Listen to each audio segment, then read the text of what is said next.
BNP ক্ষমতা আসতে চায়, বাবা ঠিক আছে আসেন, ক্ষমতায় আসেন। যদি একা আসতে চান যান, লড়াই হবে আপনাদের সাথে। ক্ষমতায় পার্লামেন্টে বসেন, 280-70 সিট পান, দেখা যাবে পার্লামেন্ট বেশি না রাজপথ বেশি। রাজপথের চ্যালেঞ্জ আমরা নেব। পারি না এটা বলতে খোলামেলা, অসুবিধা কি? আমি জানি 24-এর পর হয়তো 10 বছর আমাদের এই চেতনা চলবে। 10 বছর পরে আবার আমরা বলা যায় যে আবার নতুন ফেসিবাদের কাছে আমরা আবার অবগাহন করব।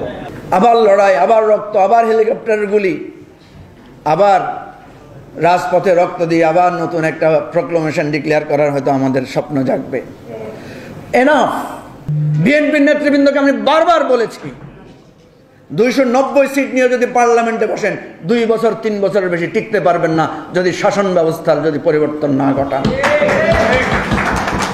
তাহলে পার্লামেন্ট, আগামী দিনের নির্বাচন, রাজনীতির জন্য নতুন করে ভাবেন। আমরা চাই না শেখ মুজিবুর রহমানের মতো আপোষহীন সংগ্রামী নেতা মাত্র 3 বছরে ফেসিবাদের জনক হয়ে আবির্ভূত হয়েছেন।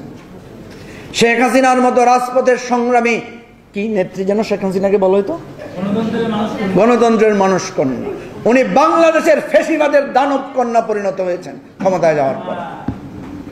সুতরাং এত ইতিহাস জানার পরে, এত অতীত স্মৃতি জানার পরে আবারও যদি আমরা ভুল করি, আবারও যদি আগের পথে হাঁটি, সুতরাং নতুন পথ নির্ধারণ করতে হবে। নতুনভাবে খোলামেলা কথা বলেন, কি চান ঝেড়ে কেসে বলেন। আপনারা যদি মনে করেন ভোটের বাহাদুরি দিয়ে, ক্ষমতা দিয়ে করবেন, কার কি ভোটের বাহাদুরি আছে আমরা জানি। ধরেন 5ই আগস্টকে আমাদের গণ অভ্যুত্থান দিবস ঘোষণা করলাম। 20 বছর পরে যদি দেখি যে আওয়ামী লীগে এই গণ অভ্যুত্থান দিবস উদযাপন করছে, তাহলে কেমন লাগবে? যেমন জামাত ইসলামী এখন স্বাধীনতা দিবস উদযাপন করে। প্রধান উপদেষ্টার সাথে যখন মিটিং হয়েছিল সেখানে আমি বলেছিলাম যে আপনারা যখন জুলাই অভ্যুত্থানের কথা বলেন, সেখানে যত ছবি আছে, সেখানে যত বয়ান আছে, কোথাও আমরা কোনো রাজনৈতিক নেতার ছবি বা বয়ান দেখি না। অথচ জুলাই গণ অভ্যুত্থানে আমরা দেখেছি জেলখানায়, যেদিন আমরা 6ই আগস্ট জেল থেকে বেরোচ্ছিলাম, সেদিন দেখেছি যে 95% কারা নির্যাতিত যারা ছিলেন এই জুলাই আগস্ট অভ্যুত্থানে, এরা বেশিরভাগই রাজনৈতিক নেতা এবং কর্মী। সেখানে ছাত্রদের সংখ্যা কম। এর অর্থ কি ছাত্রদেরকে ছোট করা? তা না, কারণ ছাত্রদেরকে গ্রেফতার করে আবার ছেড়ে দেওয়া হয়েছে, আপনারা জানেন। এবং বলা হয়েছিল যে ছাত্রদের মামলা প্রত্যাহার করা হবে, বলা হয়েছিল না? ছাত্রদের মামলাও প্রত্যাহার করে নেওয়া হয়েছে অনেকগুলো।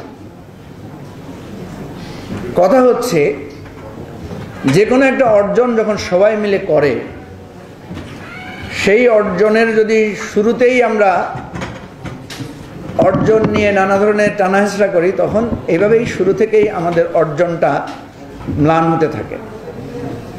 যেটা আমরা বারবার বলেছি যে জুলাই গণ অভ্যুত্থানে রাজনৈতিক নেতা কর্মীদের যে ভূমিকা ছিল, সেই ভূমিকা নিয়ে আমাদের একটা কমন মেমোরেন্ডাম দরকার। 1971 সালের মুক্তিযুদ্ধে হেলিকপ্টার থেকে গুলি করে মানুষ মারা হয়েছে, এটা কোনো ডকুমেন্টারি এভিডেন্স দেখি নাই, শুনেছি যে কীভাবে নির্মমভাবে হত্যা করা হয়েছে। 24-এ আমরা দেখেছি কিভাবে হেলিকপ্টার থেকে গুলি করে আমাদেরকে মারা হয়েছে। 24-এ আমরা দেখেছি কিভাবে ভ্যান থেকে লাশ ফেলে জীবন্ত মানুষকে হত্যা করা হয়েছে। 24-এ আমরা দেখেছি কিভাবে আমার ছাত্র বন্ধুদেরকে মেরে পুড়িয়ে দেওয়া হয়েছে। আজকে আমি একটু ব্যতিক্রম কথা বলবো, কারণ একঘেয়েমি কথা শুনতে শুনতে আপনারা একরকম একটু বোর হয়ে গেছেন, আমি বুঝতে পারছি। ধরে নিলাম আমরা একটা প্রক্লামেশন তৈরি করলাম, একটা দিবস ঘোষণা করলাম। ধরেন 5ই আগস্টকে আমাদের গণ অভ্যুত্থান দিবস ঘোষণা করলাম। 20 বছর পরে যদি দেখি যে আওয়ামী লীগে এই গণ অভ্যুত্থান দিবস উদযাপন করছে, তাহলে কেমন লাগবে? যেমন জামাত ইসলামী এখন স্বাধীনতা দিবস উদযাপন করে। এই কেউ নির্বাচন চায়? আমি বলি উনি তো নির্বাচন চাইবেনই, কারণ উনি নির্বাচন করলে উনি ক্ষমতায় বসবেন। উনারা দোষ দেন কেন ভাই? কেউ সংস্কার চাইবেই, কারণ তার কাছে এই সংস্কার, ধরুন রাষ্ট্র সংস্কার আন্দোলন, এর জন্মই হয়েছে রাষ্ট্র সংস্কারের কথা বলে। উনি রাষ্ট্র সংস্কার না চায় আর কিছু চাইতে পারবে? বিএনপি ক্ষমতায় আসতে চায়, বাবা ঠিক আছে আসেন, ক্ষমতায় আসেন। যদি একা আসতে চান যান, লড়াই হবে আপনাদের সাথে। ক্ষমতা পার্লামেন্টে বসেন, 280-70 সিট পান, দেখা যাবে পার্লামেন্ট বেশি না রাজপথ বেশি। রাজপথের চ্যালেঞ্জ আমরা নেব। পারি না এটা বলতে খোলামেলা, অসুবিধা কি? আমি জানি বিএনপির নেতৃবৃন্দকে আমি বারবার বলেছি 290 সিট নিয়ে যদি পার্লামেন্টে বসেন 2 বছর 3 বছরের বেশি টিকতে পারবেন না যদি শাসন ব্যবস্থার যদি পরিবর্তন না ঘটান। শেখ মুজিবুর রহমানের মতো আপোষহীন সংগ্রামী নেতা মাত্র 3 বছরে ফেসিবাদের জনক হয়ে আবির্ভূত হয়েছেন।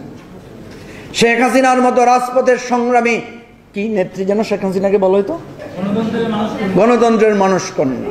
উনি বাংলাদেশের ফেসিবাদের দানব কন্যা পরিণত হয়েছেন ক্ষমতায় যাওয়ার পর।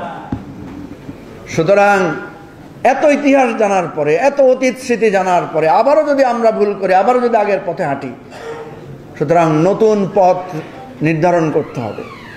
নতুনভাবে খোলামেলা কথা বলেন, কি চান ঝেড়ে কেসে বলেন। আপনারা যদি মনে করেন ভোটের বাহাদুরি দিয়ে ক্ষমতা দিয়ে করবেন, কার কি ভোটের বাহাদুরি আছে আমরা জানি।